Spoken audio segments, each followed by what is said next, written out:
Hello, Africa. Welcome to Soccer Africa. I'm Thomas Mlambo. I'm your jersey number 10. The hashtag for you to remember is hashtag Soccer Africa 1000 because we're the show that's been on air for over 1,000 shows, and that means over 24 years.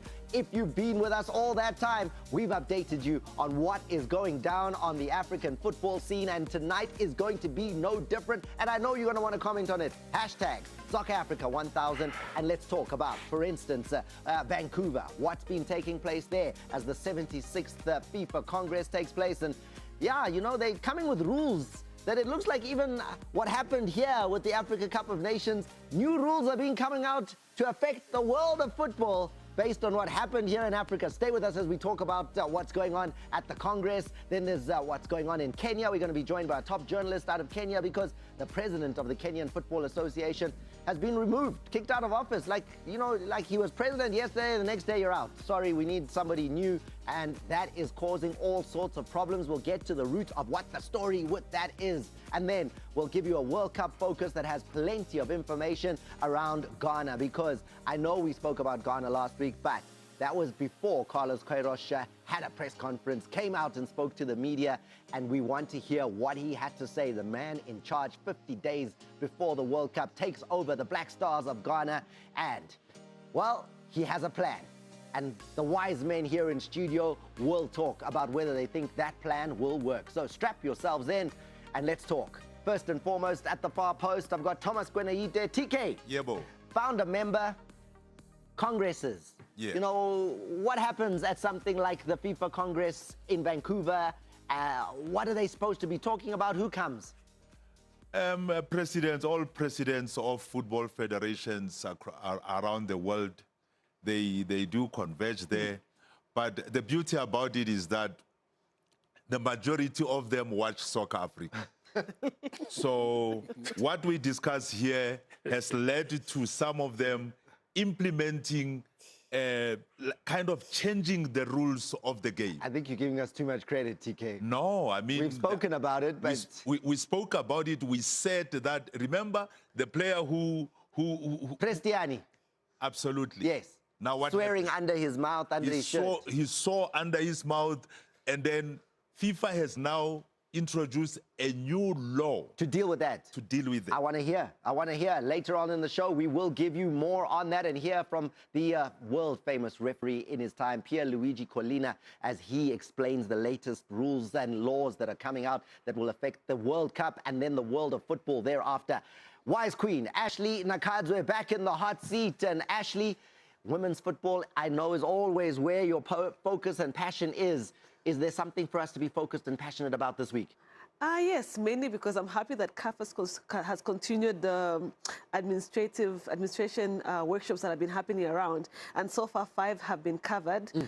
We saw the one that I attended last month. Are they women-specific? Women-specific, yes. So women's administrators. So CAF is hosting workshops for women around the African continent, only for women? Only for the women. To discrimination? No, listen, we need to be empowered here, to empower them into the leadership roles and just equip them with what's happening around, also for them to share ideas around. So we did have the COSAFA one that I attended last month. You went? I went. Don't say it lightly. I went. I went for the COSAFA one. At the workshop. So at least I know what happened there and the some of the things that they were equipped with. And now, just yesterday, there was the one that just ended, was the WAFU B in Nigeria, which also just contributes to how much the women are being empowered. And I spoke to Meski, the head of women's football, and she did say that it's a great program because it puts women in a position to at least share ideas. And because, you know, there's so many countries that are more advanced than the others, and that puts them in a position to share skills and also just to share experience. So it's a great initiative that CAF is doing, especially because so many women are knowledgeable and but not as skilled to be in these leadership positions. Mamadou Gueye, the assassin of Abidjan, Congress. So the stories, we're going to start by talking about Vancouver and lots of things being decided in Vancouver, but you've been to congresses, CAF congresses. I don't know if you've ever been to a FIFA Congress. Many of them. FIFA Congresses? Obviously. Okay. We are doyen, mon frère. Sorry. Doyen. I went to a UEFA Congress before, and that was way, way, way back when we were still trying to push for 2010 to come to South Africa. It was in Cyprus. It was amazing. It was amazing to see all the presidents, and then you watch the presidents and you see who doesn't talk to who and who avoids who in the lobby. It was fascinating to see and to be that close to the action. But you've been. Yes, to many FIFA congresses. Yeah. And that's where most presidents get their baptism of fire. Like now in Vancouver, we have a new president of Mali who was there, Cisse. It was his first time to meet with the FIFA president, shake hands, take pictures, and of course, get deep into the politics.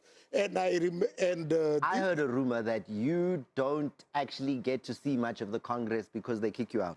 No, but Did that ever happen? let me tell you, in all Congress, what's happened? You will Have you ever been ejected? You will have the regions coming together. Like in Africa, we have 6 regions, Kosafa, Wafu, and so on. Then you will have CAF as a continent coming together. Then I remember in Switzerland, it was now the CAF meeting. On the side. On so the there's a side special of meeting the for Congress. CAF at the FIFA Congress. Exactly. Yes. Always. It always Everyone has a happens. special side meeting. Like IFAB had a meeting on the side, special meeting. CAF will have, UEFA will have, CONCACAF will have. and then there'll be the main Congress with FIFA. Then I went to the CAF one. It was in Switzerland. Yeah. I entered, sit down, and I was with Osasu. The journalist. The journalist from Nigeria. Yes. The minute we sat, I had to show us. He stood up, he walked to us, Great. and he called the security. He said, security, come. This man and that man out. Both of you. Both of them out. So what did you do? Walk out. What will you do, Thomas? Walk Security out. is there. You must fight. Which fight? You look at the security, big, tall, strong. Quickly we walk out, my man. I even forgot the charger of my camera there. So if somebody says, what happened in the meeting, you can't tell them you were not there. What will you tell? The only story you could tell was the way you were kicked out of the meeting. And the guy was big. My friend, you see them. Coach Sudesh, before we get into the details of the rules, what do you think about, for instance, IFAB? They make the rules in world football, right? They had a special meeting. When they come with new laws for the game, should we be continuously bringing new laws to the game? Do we need more laws to come into football, or do the laws we have cover what's going on? Yeah, Thomas, I think if it enhances the game, why not, you know? I think 2 of the prominent ones, obviously, you know, will play. Well, we'll hear from Colina what he has to say. You will hear but in that. principle, what do you think about laws I think coming if up it brand new? improves the game, definitely. Like one of the ones, besides what Molina talked about, is the amnesty for yellow cards. Yes. After the group stage, they wipe it away. This is at the World Cup. Yes, at the World Cup. And then again at the quarterfinal stage. Because normally you would, the best players would normally miss out on a semi-final or a final place. Okay, so what they've decided for the World Cup specifically is that yellow cards after the group stage, if you have 1 yellow card, that yellow card will be wiped off. Yes. Then you start fresh again. Again. Then if you get to the quarterfinal, if you have 1 yellow card, it'll be wiped away. Out. Only so that star players are going to be there in the final. Yeah, why not? The game needs the star players. to go. Discipline. Have the discipline to not pick up cards. No, you play. You give 100% and you play. You'll never know where the card comes from. No, but I mean, now we're just making the rules just so that the final doesn't They miss want to anyone big. enhance the whole experience. They want the best players to always... The best player must make sure he doesn't get booked. Sometimes you can't avoid it, you know. Sometimes it can just be some other, you What do you know... think? But sometimes The Senegalese captain, Koulibaly missed the final in 2 finals, in Cote d'Ivoire, and also this recent final in Morocco. But he also missed it because of yellow cards. He didn't miss it for hugging other players. He missed it because he was kicking people. No, Thomas, he's not He kicking. takes He's one for the just team. you know. This last AFCON, you could remember how the game was, the semi-final, and he went in not to kick a player. He's got to, I mean, would you rather let them score? So you've got to do something, professional foul. Then, my friend, he deserved those 2 yellow cards not to play. Yeah, so they decide to change it for this World Cup and give the players why to change it? amnesty. If you kick me and you defeat me, then after that you must get rewarded for kicking me and defeating me. But the neutral What if it's fans, not for kicking? It could be some other thing. whatever you get a yellow card for, you don't get a yellow card for playing nice. You get it for doing something wrong. Now, when you get into that final, the fans were neutral fans, right? To be fair, when you buy a ticket and then you know that, okay, Messi is now not going to play in the final, do you still want to go to that final anymore? You're like, because he's got 2 yellow cards. So I can understand it. I can understand why they want And the viewers. the on big TV, star yeah. to be in that final. They make the and game not what miss it out. is. Because I bought a ticket, I want to see the big guy. Yes. But what do you call that? Unfair advantage. Yes. Yes. Because why? Then now you're changing the rules of the game for the player, not for the actual rules of the game. But it's the same for everyone. Yes. It's not for one specific, it's for everyone. everyone. Everyone gets the benefit of everyone. this rule now. It's not So not it's for everyone. necessarily the star But player, for everyone. Yeah, But- but it'll who does it benefit the protect star. more? It It'll protects the benefit stars the more. star. The game needs stars. There you go. That's something to write down. The game needs The game stars. needs stars. The The gam- game the- is about stars. It needs stars, but it needs The game is about players. disciplined players also. The game is about players. Superstars have to be Everything disciplined, else that's it. is 10%. 90% is about players. Discipline. I want to now move on to Pierluigi Collina. Great referee, now the man that FIFA goes to when they need to discuss the laws of the game and what needs to improve and how referees can go about implementing them. And he's going to break down just a couple of the new amendments that happened in the special meeting that IFAB, they make the laws of the game, have come out with that will apply at the World Cup and then through football after that across the world. And they're interesting. And if you listen carefully, we're part of why those rules are being brought into the game. Take a listen. The decisions were taken to protect the image of football, which is something very, very important always. Basically, players who cover their mouth by a hand or a shirt or whatsoever in a controversial moment with an opponent, they may be punished by a red card by the referee. It's a bad gesture. The second one, another very, very bad reaction is when players leave the field of play in disagreement as a dissent towards a referee's decision. So now the players would be considered as sent off, and also those who instigate players to leave the field of play will be considered as sent off, and the team who abandon the field of play will have the match forfeited. So if we listen carefully to what Pierluigi Collina was saying there, Yeah. and then imagine, where did people leave the field, players leave the field in protest to the referee's decision? Where did that happen? That now IFAB is saying, no, we need to deal with this. It was in Morocco when Senegal beat Morocco in the final of the AFCON. So here, this Yeah. moment here, Yes. Mr. Collina was saying, if you're in an official inciting the players to come off, Instigating Yes. Red card. Paptiao is the coach, Yes. saying, come, let's go. So under the What new will rules- happen to him in this new situation? Red card.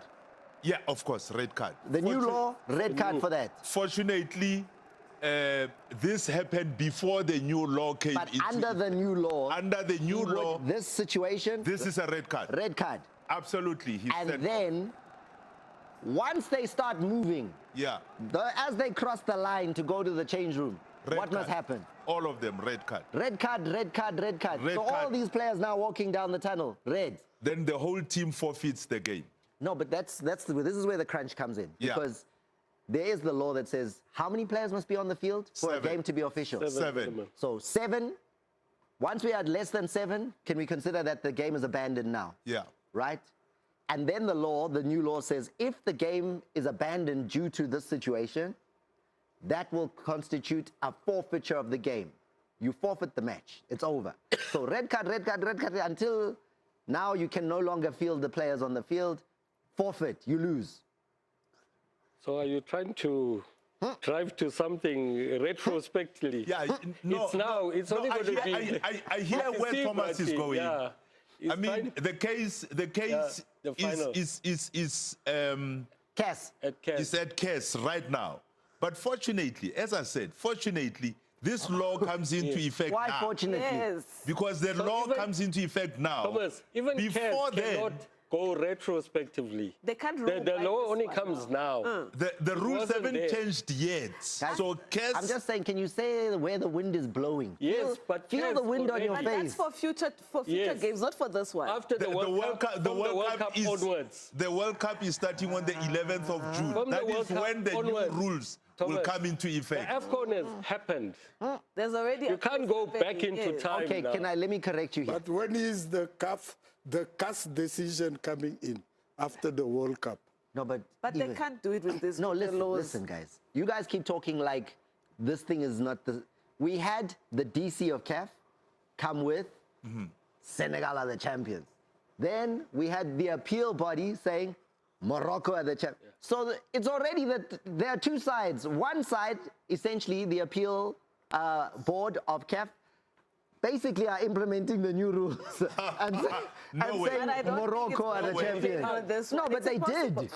That's why we had CAS right now, because they already did basically say. Not the new rules. No, but I'm saying in principle. Yes. They basically are saying the way the new rules are looking right now, they already did that to say we want Morocco to be champions. That's what they were looking at. So don't make it sound like the water. It's already in the war. It's already in Morocco the were system. given, Thomas, by the 7th of May to put in their submission to CAS to defend that case. Now, when we talk about, and this was in February, right, when Prestiani Yes. lifted his jersey over his mouth. And the allegation is that he was saying to Vinicius Jr., monkey, calling Vinicius Jr. a monkey. Correct. This is what this rule is about. That, Happened during the final between Morocco and Senegal. and then here, that was And that here, Issues, yeah. in this game, then it's not coming from the sky. It's a pure reality, and we have to deal with it. Then, if something was wrong in the past, you can condemn it in the past, in the present, in the future. Wrong is wrong. Doesn't matter if there was a law, there was not a law about it, because human made constantly laws. But if this you was, did this wrong, was fast. This was fast. February, allegedly monkey under my shirt, new law. Now AFCON final just the other day in January, Walk off the field. walk off the new law. New law. I know FIFA is working fast now. But I think the CAF president, Patrice Motsepe, also hinted after the final that the way things are going, the time has come for CAF to re-look at their rules and perhaps even tighten the rules. And we can see. For reforms, yeah. We can see the reforms are coming because of what has been happening. Because we cannot have a situation where a game is decided in the and boardroom. you said it, I think that new rule, law against referee and player walking off the pitch, or it's influenced by CAF, nobody else. I mean, the president was there when he saw, It's he saw them influenced by walking CAF. off. FIFA president. Yes. was- He was standing there and Yes. said, guys, anyway, there you go. What do you think? Hashtag Soccer Africa 1000. Those are the laws that have just been released from the FIFA Congress taking place in Vancouver. And now, let's hear what the president of FIFA, Gianni Infantino, has to say, because a couple of the nations were talking about the fact that, you know what, preparing for the World Cup is actually costing them so much money that they may not even make money by going to the World Cup. And what Gianni Infantino has gone on to say is, no problem, I got cash.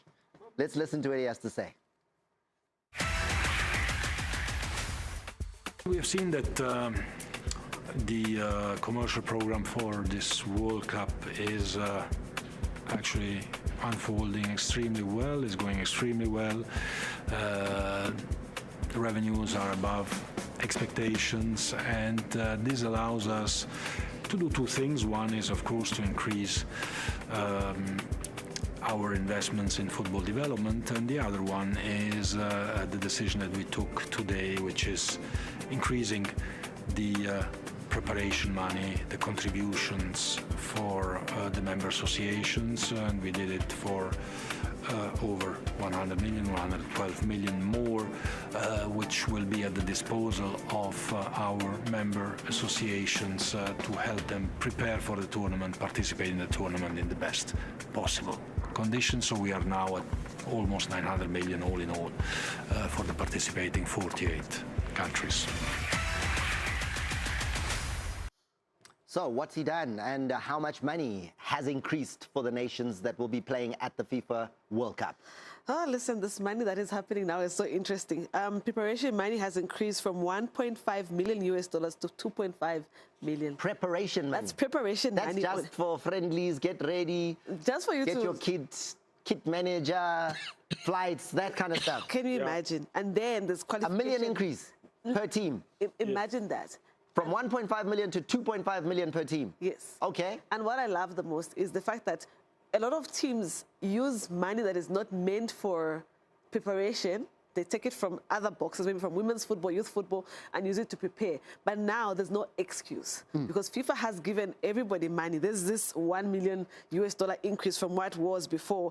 And there's also qualification money. To qualify for the FIFA World Cup, FIFA gives you money. Just by virtue, just by Congo DR making it, yeah, they get money as well. That's from $9 million US dollars to $10 million US dollars. So he just increased it now as well. And an additional team contribution that has been subsidized and increased team allocation totaling over 16 million US dollars. This is a lot of money.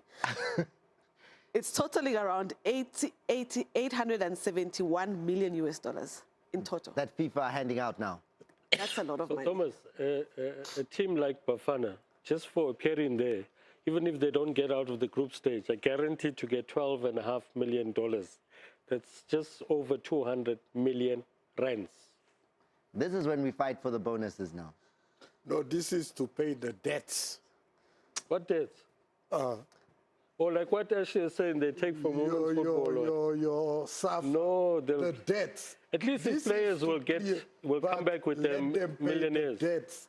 Which is true. I side with Mamadou. Look at the other time I was telling you about the debt that Zambia is still paying when it comes to the coach. They are using the FIFA forward money, which is meant for development and women's football and other stuff. They don't even have World Cup money. They do not. But luckily, there's also money that is going to be given to the 201 member associations also, so they also benefit. Yeah. So the debt needs to be paid. Thomas, this is the most lucrative World Cup in history. The winner gets $50 million. 5-0. 5-0 Sure. to win the World Cup. To give you an example, in 1982, the country that won got 2.2 million. And the money's gone up 50% from Qatar. So the winner this year would get $50 million. Runners-up is $33 million.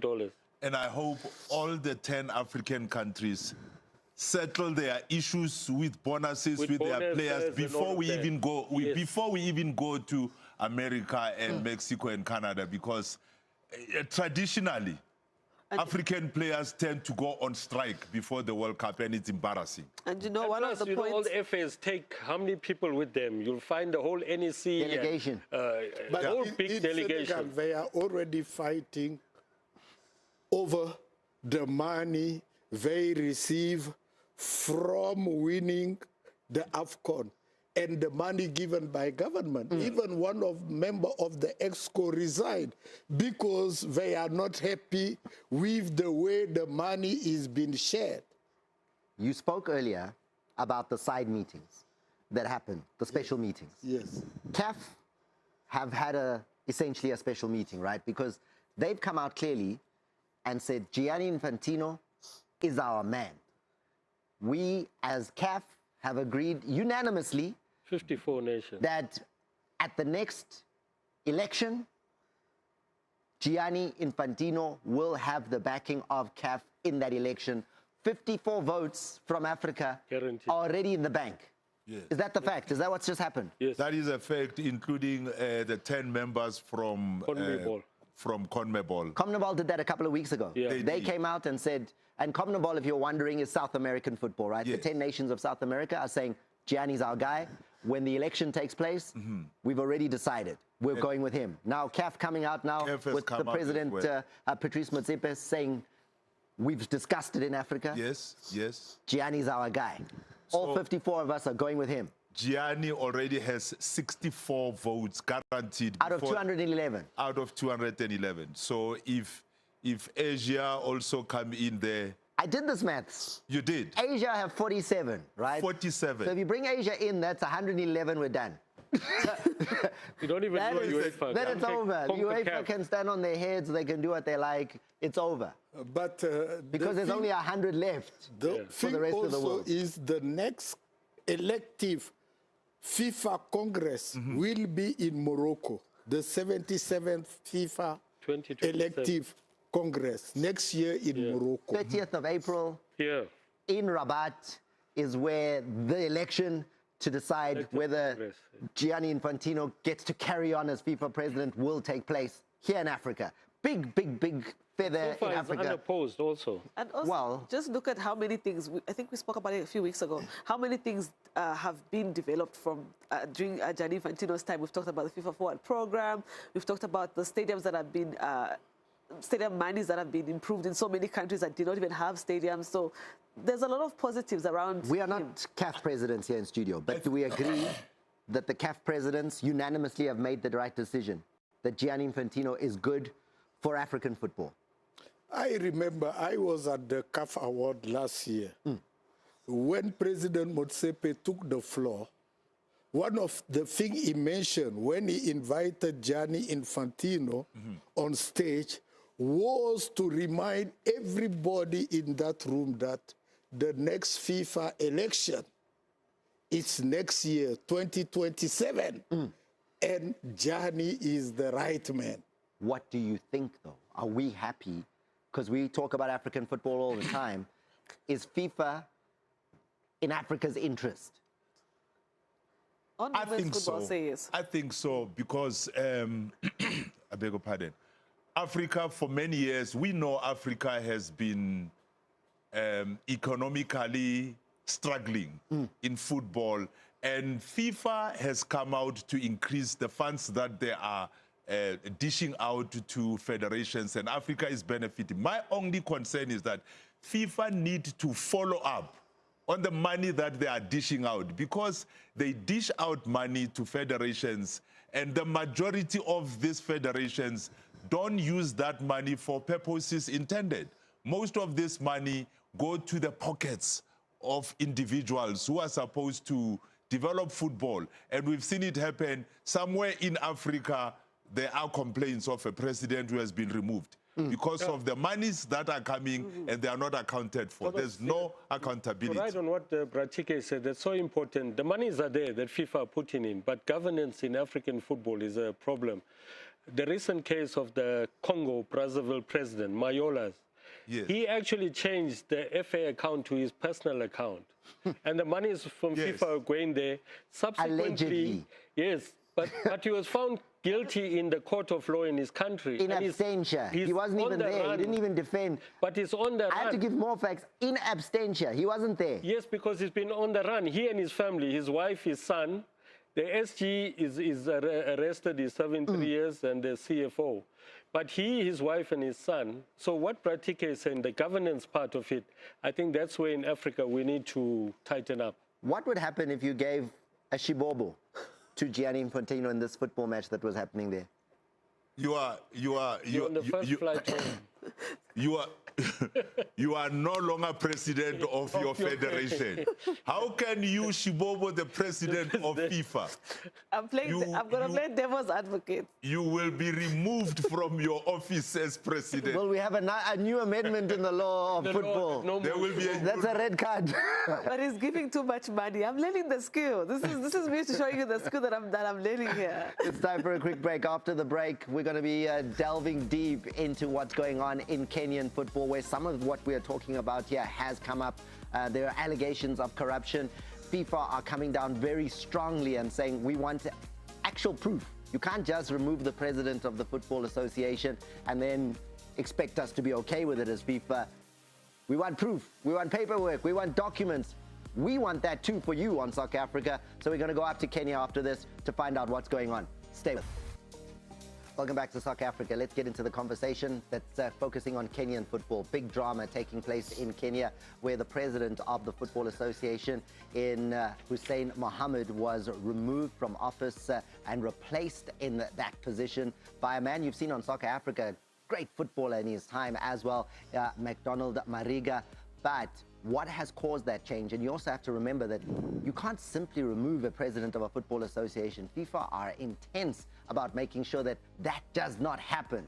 It's just happened now as far as Kenya are concerned. What were the reasons? Why would the national executive of the Football Association in Kenya make that decision? I've got Eric Njuru on the line joining us on the show, and he's one of the top journalists in the game in Kenya. He does his work there with Radio Africa. And Eric, welcome to Soccer Africa. It's a pleasure to have you on the show. Maybe paint a quick picture for us. Give us the highlights, give us the penalty shootout of what has caused this situation. How do we find McDonald Mariga now in the position of president when just a week ago, with no election having taken place, we had Hussein Mohammed be president of the Football Association in Kenya? Well, as you remember, last year we had the CHAN 2025 right here in Nairobi, Uganda, and Tanzania. Now, a couple of months after that, there is an allegation of mismanagement of insurance fund.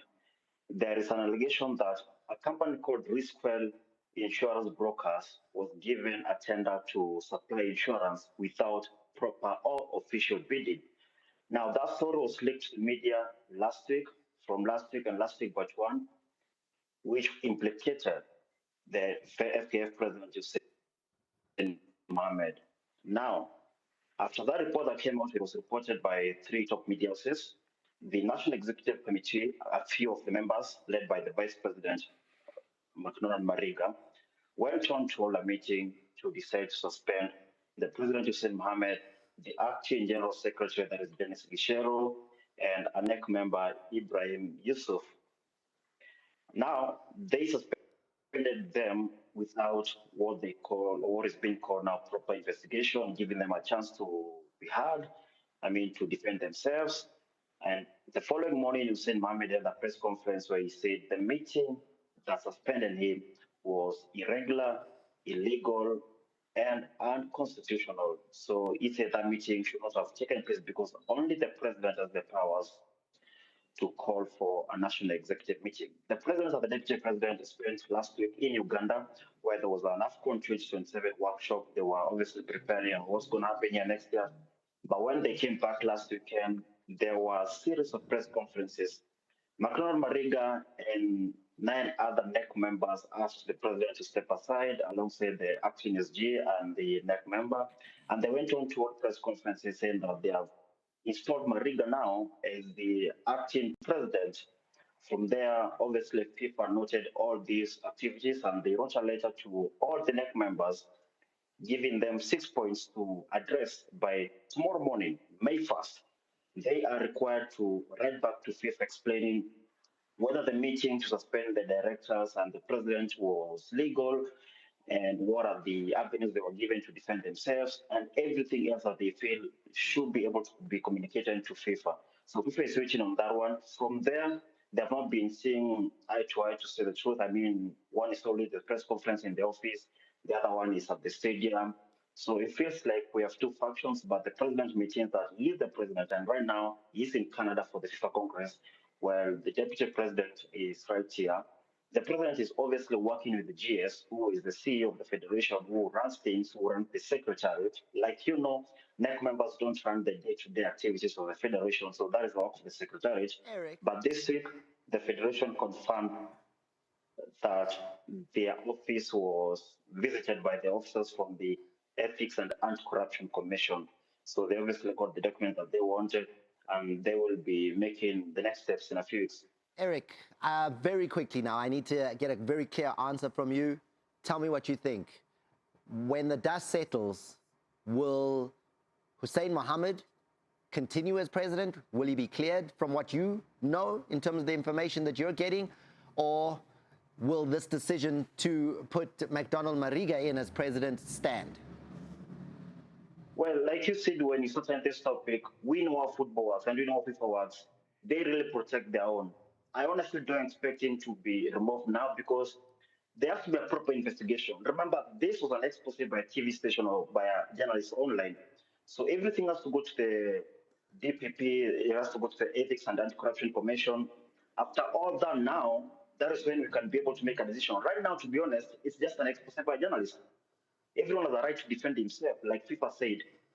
I'm not judging anyone, I'm not staying on any side, but we have to wait for these investigations. But your question is very crucial because Hussein has lost the trust of up to 9 NEC members out of 12. And honestly, how can you work with more than 9 people who are not on your side? Yet these people a year ago when they were elected, they were on the same team. Eric, thank you for painting the picture. We appreciate your input out of Nairobi. That's the story that's going on there. Guys, let's get into this because that insurance fraud money, I think 325 plus minus thousand US dollars that was supposed to be involved in CHAN preparations. Yeah. They hosted CHAN in August, Kenya, Uganda, Tanzania. This is the money that apparently has just disappeared. Is that what I'm understanding? Yeah, it was for an insurance policy covering the whole CHAN. And they paid this. There was a brokerage that formed a few weeks before the CHAN. So it wasn't even a company, a reputable insurance company with the, the financial licenses. So the whole installment was put into this company. Allegedly. Allegedly. Yes, very important. Allegedly. Allegedly. And so this is what's called the national executive then, after discovering this, they are now coming and saying, Mr. President, step aside. We're putting in a new president. FIFA don't seem to be too happy. And He's in Vancouver. And CAF aren't too happy by them because when I look at the statements that are coming up, CAF saying, in this respect, CAF is currently assessing the case itself, including the underlying elements and circumstances. FIFA is very clear as well in saying, with regard to the information and elements that led to the attempt to adopt the resolution, this matter is being treated with due seriousness and attention, and essentially saying they're basically investigating. They want the facts on the table before this is going to be allowed to stand. Let me tell you one thing. I've been telling Pamoja, the Kenyan, oh, here we AFCON 2027 will be postponed. For what? Look at this. It's 1 out of 3 countries, and the president... Let them open the file of other countries. It starts always with You're one. starting with none. Look at this. You have a serious AFCON to prepare. Now everybody in Africa, in Kenya, is talking about this. Nobody anymore. Allegations. Allegation or not allegation, people are not talking about the highway going from Nairobi to Dar es Salaam. No one is talking about missing millions. You know where the problem is? Huh? Do you remember that before it was confirmed, there was many issues with Kenya not paying their money to host early? Thank you. That already was a red flag. If there's CHAN problems and then there was money that was not paid on time to even host the tournament, what guarantee do we have that they are ready to host the actual WAF? We have the guarantee of the president of CAF telling us that it will happen. But and we had the Secretary General of CAF on the show, but they are not in the country. last week saying it will happen. But the country itself is the one having issues. One of the 3 countries is having problems. It will affect the other 2. No, the president and the Football Association are having problems. That does not mean the organizing committee and the people building But it's a host country. He doesn't build a stadium. Does the president build the stadium? Is he the one putting the bricks? He leads the organization. It is one of the host countries. If the host country is not already prepared and giving these issues, I'm having doubts now. I'm having doubts with this. Is given to the Football Federation, not to the government. Yeah, but the government pays. The government pays. Everybody, there's a local organizing committee. There's a lot that happens that doesn't need a president. But the president is the leader. But here we are talking about alleged money disappearing, money laundering, instead of talking of the real build-up to the AFCON. I spoke to somebody in Kenya who said If situations get this extreme, I don't think AFCON will be hosted unless otherwise. Who's saying that? One of the journalists in Kenya, top journalists from Kenya, said it. Unless otherwise, already that is reasonable doubt. I've got Ida Peterside on the line. He's going to join the conversation now. We're moving away from this topic, but we'd love to hear your insights. And if you're on the ground in Kenya and you have a perspective, tell us on hashtag Soccer Africa 1000. But we're moving to sad topics now. Nigeria has been rocked in the last couple of weeks by deaths of real football people. I mean, people that have contributed massively to the game on the continent. And we thought we'll go to Ida to just get a sense of how Nigerians are feeling and the circumstances around, especially Michael Enaramo's death. Big striker, 10 caps for Nigeria. What a player. And Ida, to lose him at the age of 40, playing on the football field in Kaduna, very, very sad. Welcome to the show, Ida. How are you as we take a look at a picture and wish his family and all who knew Michael Enaramo condolences? Thank you guys for having me. What a guy, you know. When I was the media officer of the Super Eagles, he was there. We all traveled together. I was his media officer, very likable guy. And I remember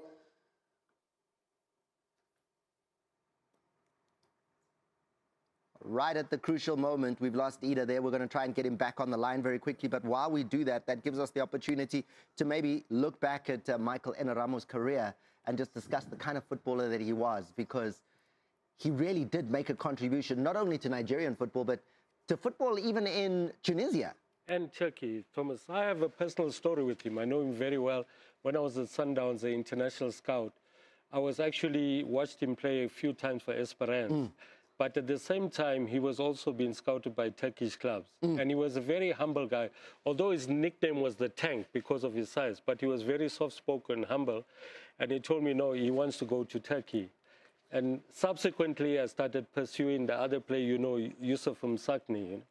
But Enaramo, a gentle giant, as Pastor has said, it's somebody I knew personally. I watched him play in a few games on the continent, developed a relationship with him, even when he was playing in Turkey. 3 league titles in Tunisia with Esperance. He was part of that. He was also a top goal scorer in the CAF Champions League, doing that in 2010 with 8 goals in that Champions League campaign, losing in the final, though, to TP Mazembe. Ida is back with us, and Ida, oh, I thought he was back with us. Sorry, I thought I understood that to be the case. But they called him Al-Dababa, you mentioning it, in Esperance, the Tank. The Tank. And, I mean, at age 40, TK, and this is something that we don't want to really have happen, but to die on the football field. He was playing on the field. A friendly game. He had played the first half already, and then 5 minutes into the second half, collapsed, never to wake up. Cardiac arrest.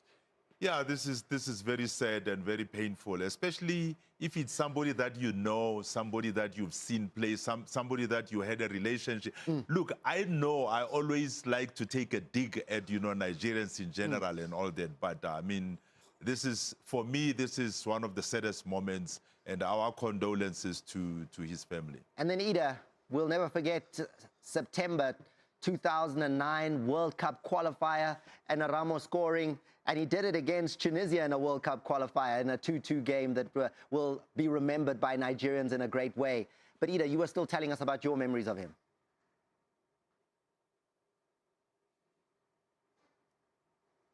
Oh, this is so unfortunate. We really did want to hear from Ida, but unfortunately, we're not going to be able to do it. I think we're running out of time in the show, but if we do get him on a better line, we will try and get Ida into the conversation with us.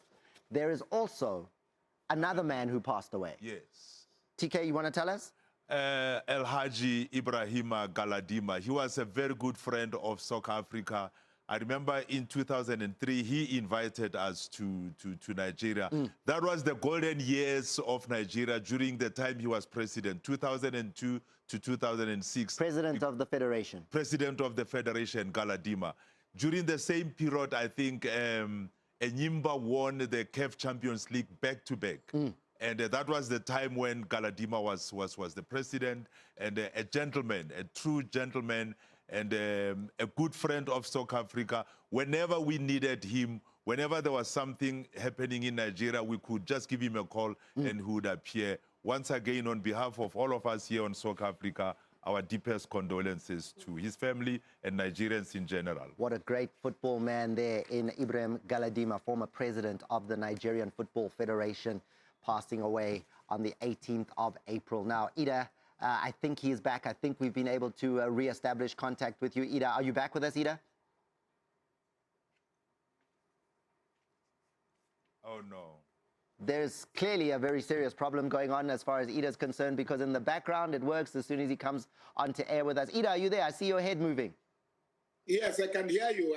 I'm here. I can hear you guys clearly. Please continue, Ida. You were telling us about Michael Enaramo. Yes, the tank. That's what they said. We call him, and what a guy! What a guy! You know, very gentle. And I remember the game in Tunisia. We got to the airport. They were screaming, Enaramo, because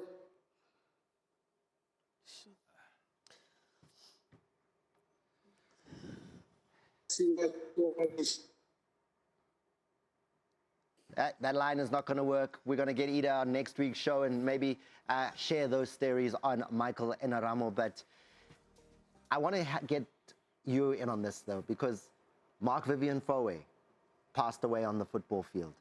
Cheick Tiote, Cote d'Ivoire, passing away on the football field. What's going on?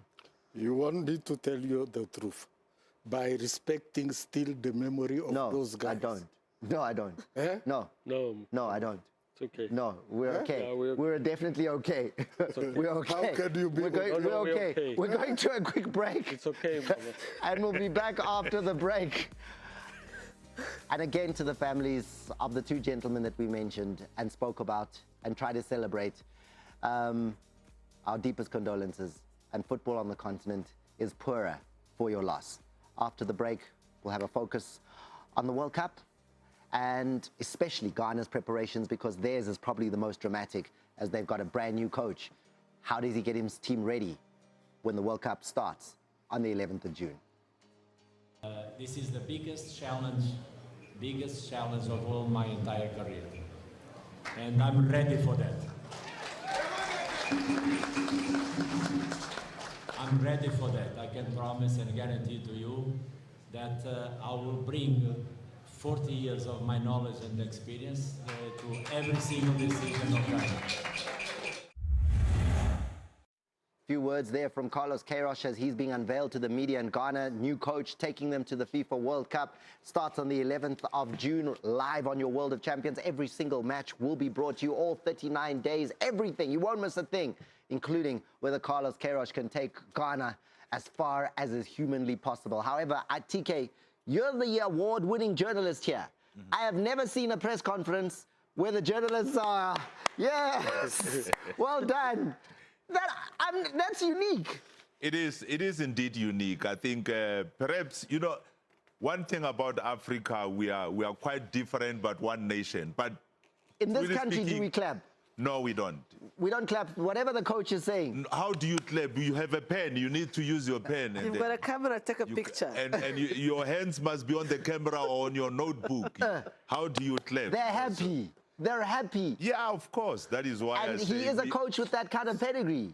He brings, this is his 9th nation that he's coached in his time. Correct. You know, he's got the pedigree. Clearly, even the journalists are feeling, TK, that they're going to be writing nice stories about Ghana at the World Cup. So this is the guy that's going to give them the good news. Yeah. Well, if you say so, yes. But he's not convinced, is TK. But he's got a big job to do now. How has he begun that, Coach? I mean, you've been listening very closely. What's he doing to try and get the Black Stars of Nigeria ready for the World Cup? Yeah, Thomas, he's hit the ground running. Last week he was unveiled. He had watched some of the local league games in Ghana. Over the weekend he was in Europe, going out and looking at some of the players, established players, talking to some of the senior players like Thomas Partey. I think you even mentioned it. He was trying to discover some youngsters who were at Barcelona Academy. So he's an experienced guy, you know. He's been there, done that before. And I think the main thing is I was disappointed to hear a comment by the sports minister to say they've given him a mandate to reach the semi-finals. Can you believe that? Why not? Semi-finals. We have to be realistic. Why not? Thomas. He I think said it might be semi-final, quarterfinal, yes. but still. But still, he says they need to emulate 2010. This is 2026. A lot has happened. Do they have the But quality? you must Do set they the have guy the a players? challenge, right? You must Yes, set but the something. guy just came in yesterday. So? And now you're telling him to reach a semi-final. He took the job. He But- took the yes, job. but we So also when I need- say, we need hey, to I be want you to do realistic. this, Even and if then you say, come in yes, now I'll do and it. then we tell you must reach a final, we must be realistic with what you have on He hand. took the job. His star player Kudus might not make it to the World Cup because injury. He took the job. Yes, but not to win the With World that Cup. challenge being put to him. You have to be realistic Sudesh, also, come Thomas. on. Come on. You mean Africa cannot win the World Cup? At the moment, we have to be realistic. We can win the World Cup. I think that Currently, at this World Cup. Kairos will transform this team. The only handicap I see for Kairos is discipline. Already, Thomas Partey is been allegedly accused. We know the allegations, we Yes, understand them, of the, but the and court cases are underway. Yes, relating to Yes. humanizing. Now, that is our downfall during most of the World Cup, our players. If he can get it right there, like all the other 10 African countries, believe me, the cup is coming here. That is our downfall. This time around, discipline and morality. That's why I think that FIFA have so many committees. How to shoot the ball, how to ref, how to do this. But they must have an ethic and morality committee where they teach these people, don't cheat on your wife. I know, Mamadou. Okay.